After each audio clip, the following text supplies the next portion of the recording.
दोस्तों महाराष्ट्र में ऐसा क्या है, जो लोग दिव्य शक्ति का दावा करते हैं उनकी दिव्य शक्ति महाराष्ट्र में आके फुस हो जाती है। उनके दिव्य शक्ति की हवा निकल जाती है या उनकी दिव्य शक्ति काम करना बंद कर देती है। हाल ही में बागेश्वर धाम के धीरेन्द्र कृष्ण शास्त्री यहाँ पर आए थे हमारे महाराष्ट्र में, फुले शाहू अम्बेडकर जी के महाराष्ट्र में, संत तुकाराम महाराज जी के महाराष्ट्र में, ज्ञानोबा के महाराष्ट्र में, छत्रपति शिवाजी महाराज जी के महाराष्ट्र में, और यहाँ के लोगों को ठगने की कोशिश कर रहे थे धीरेन्द्र कृष्ण शास्त्री। तो उनकी दिव्य शक्ति यहाँ पे दिखाने से पहले वो यहाँ से 1-2 का 4 हो गए। तो दोस्तों ऐसा क्यों हुआ, 1-2 का 4 क्यों हुआ? थोड़ी सी दिव्य शक्ति दिखाई और उसके बाद उनके सामने एक चैलेंज रखा गया प्रोफेसर श्याम मानव द्वारा, जो कि अखिल भारतीय अंधश्रद्धा निर्मूलन समिति महाराष्ट्र और पूरे भारत में रन करते हैं, चलाते हैं। तो दोस्तों उन्होंने चैलेंज क्या रखा? तो उन्होंने चैलेंज ये रखा धीरेन्द्र कृष्ण शास्त्री के सामने कि 10 लोग हम भेजेंगे आपके पास, और उन 10 लोगों का नाम आपको बताना है, उनके कॉन्टैक्ट नंबर बताना है, उनके माता पिता का नाम आपको बताना है, उनकी समस्या के बारे में आपको बताना है, और आपको एक रूम में हम लोग कुछ चीज़ें रखेंगे, उस चीज़ों को आपको पहचानना है, क्योंकि आप दिव्य शक्ति का दावा करते हो ना।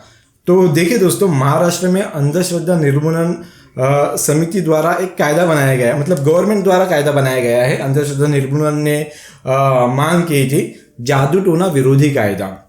अब इसमें होता ऐसा है, जो भी इंसान जादू टोना के नाम पर, चमत्कार के नाम पर लोगों को ठगता है, उसको जेल में जाना पड़ता है। तो जेल में ना जाना पड़े इसलिए धीरेन्द्र कृष्ण शास्त्री यहाँ से 1-2 का 4 हो गए, तो जेल में नहीं जाना चाहते थे। अगर उनके पास दिव्य शक्ति होती तो चैलेंज एक्सेप्ट कर लेते थे। 13 तारीख तक यहाँ पर रुकने वाले थे, 11 तारीख को ही 1-2 का 4 हो गए। तो भाई ऐसा क्यों हुआ? तो ये इसीलिए हुआ क्योंकि महाराष्ट्र में 4 दशक से अंधश्रद्धा निर्मूलन का काम चल रहा है, जिसमें नरेंद्र दाभोलकर जी का भी बहुत बड़ा योगदान रहा है। और हाल फिलहाल, मतलब हाल ही में जो अभी भी काम कर रहे, उस समय से काम कर रहे थे नरेंद्र दाभोलकर जी के साथ प्रोफेसर श्याम मानव जी, इन्होंने ही चैलेंज दिया है। और प्रोफेसर श्याम मानव ये एक ऐसा नाम है जिन्होंने बड़े बड़े सो कॉल्ड साधु संत, चमत्कार दिखाने वाले, लोगों को ठगने वाले, इनको एक्सपोज किया है। सत्य साई बाबा को उन्होंने एक्सपोज किया है, शकुंतला देवी को उन्होंने एक्सपोज किया है। काफ़ी ऐसे बहुत लंबी लिस्ट है जिनको इन्होंने एक्सपोज किया है। महाराष्ट्र के जिस नागपुर जिले में डॉक्टर बाबा साहेब अम्बेडकर जी ने इस देश के लोगों को विज्ञानवादी धम्म से पहचान कराई, इस देश के लोगों को विज्ञानवादी धम्म दिया, उस नागपुर में बागेश्वर धाम से धीरेन्द्र कृष्ण शास्त्री आता है, राम कथा सुनाने के नाम पर आता है। देखिए दोस्तों, आपको एक बात और समझनी होगी, राम कथा को विरोध किसी ने नहीं किया। राम कथा सुनाने के लिए या भागवत कथा सुनाने के लिए प्रोफेसर श्याम मानव जी ने यह बयान में भी कहा है कि हमारा इस कथा सुनाने के प्रोग्राम को विरोध नहीं है, पर जो दिव्य दरबार ये लोग वहाँ पर आयोजित करते हैं और दिव्य शक्ति दिखाने का दावा किया जाता है, मतलब कोई भी इंसान अपनी समस्या बताने से पहले ये महाशय कागज पर उनकी समस्या लिख देते हैं, फिर कहते हैं कि मैंने सही कहा कि नहीं कहा, चलो माइक में बताओ, माइक में।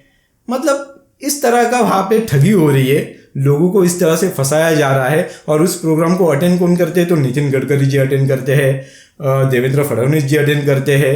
तो सोचिए, उन पे कार्रवाई होना भी बहुत मुश्किल है, पर उसके बावजूद वो भाग गए हैं। क्यों भाग गए? क्योंकि महाराष्ट्र में कायदा है जादू टोना विरोधी कायदा, तो उस कायदे के अंतर्गत उनको तो जेल में जाना ही था, इसीलिए वो 1-2 का 4 हो गए।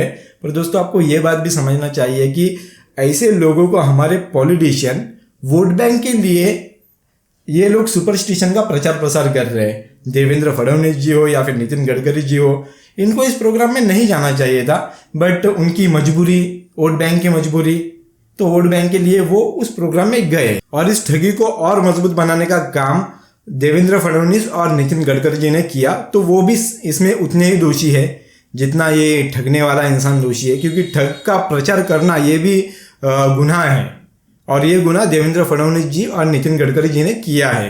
क्या उनको पता नहीं है इनके यूट्यूब पर किस तरह के वीडियो है? मतलब लोग समस्या बताने से पहले ही ये उनके नाम बता देता है, उनकी डिटेल्स बता देता है, उनके वैयक्तिक जीवन में उन्होंने क्या किया है, क्या गलतियाँ की है, वो बता देता है। अरे कितना काम का इंसान है ये, तो ये बहुत ज़्यादा काम का इंसान है। हमारी जो रॉ एजेंसी है, वो रॉ का खर्चा बच जाएगा भाई, कि पाकिस्तान में क्या कर रहा है, अफगानिस्तान में क्या चल रहा है, अमेरिका में क्या चल रहा है। भाई अपने दिव्य शक्ति से बता दो, रॉ का काम कम हो जाएगा। जो भी हमारे खुफिया एजेंट है दूसरे देश में काम कर रहे हैं, तो देश के लिए इनका इस्तेमाल क्यों ना किया जाए। आपके पास दिव्य शक्ति है, अरे देश के लिए उसका इस्तेमाल कीजिए ना। श्याम मानव जी का भी यही मोटो है कि इनके पास अगर दिव्य शक्ति है तो ये उसको सिद्ध करे, अगर सिद्ध हो जाती है तो देश के लिए इसको ये काम आएगी, क्योंकि दुनिया में किसी के पास भी इस तरह की शक्तियां नहीं है। बाजू में कुछ चीज़ें रखे गए उनके बाजू के रूम में, अपने दिव्य शक्ति से वो रूम की चीज़ें पहचान के बताए। यही तो चैलेंज था। 10 लोगों के नाम आपको जानना था, उनका कॉन्टैक्ट नंबर बताना था, यही तो चैलेंज है। तो भाग क्यों गए? अगर उनके समर्थक कहते हैं कि नहीं वो भागे नहीं, वो तो किसी काम से गए हैं, कैंसर का हॉस्पिटल, ये वो न जाने क्या क्या अगर रीज़न देते हैं, तो भाई उनको चैलेंज किया गया है। वो 13 तारीख को जाने वाले थे, पर 11 तारीख को ही यहाँ से रफा दफा करके उनको आप लोगों ने भगा दिया। उनको भी खबर देवेंद्र फडणवीस हो या नितिन गडकरी जी हो, मैं कॉन्क्रीटली नहीं कह रहा हूँ, मतलब उन्होंने खबर दी कि आप लोग जाइए, यही आपके लिए बेटर होगा। मतलब मैं जानना चाहता हूँ भाई, आप लोग कमेंट सेक्शन में मुझे बताइए क्या ऐसा हो सकता है। मैं ये नहीं कह रहा हूँ कि ऐसा ही हुआ है, कैसा हो सकता है, इसकी संभावना है। मतलब कैसे क्या यार, कैसे वो भाग गया? 13 तारीख को जाने वाला था वो इंसान, 11 तारीख को ही यहाँ से निकल जा रहा है, क्यों? तो जो लोग, जो उनके समर्थक है, जो कह रहे हैं कि वो भागे नहीं है, वो अपने काम से गए हैं, तो जो चैलेंज प्रोफेसर श्याम मानव जी ने दिया है उनको, तो वो चैलेंज उन्हें एक्सेप्ट करने कहिए, महाराष्ट्र में आने के लिए कहिए और अपनी दिव्य शक्ति दिखाने के लिए कहिए, और उसका इस्तेमाल देश के लिए हो तो सबसे बेहतरीन यही होगा। क्योंकि आप लोगों में तो राष्ट्रवाद कूट कूट कर भरा है। तो धीरेन्द्र कृष्ण राष्ट्रवादी नहीं है, उनमें राष्ट्रवाद नहीं है। राष्ट्रवाद है तो देश के लिए करना चाहिए। क्यों भाग गए भाई? भगोड़ा।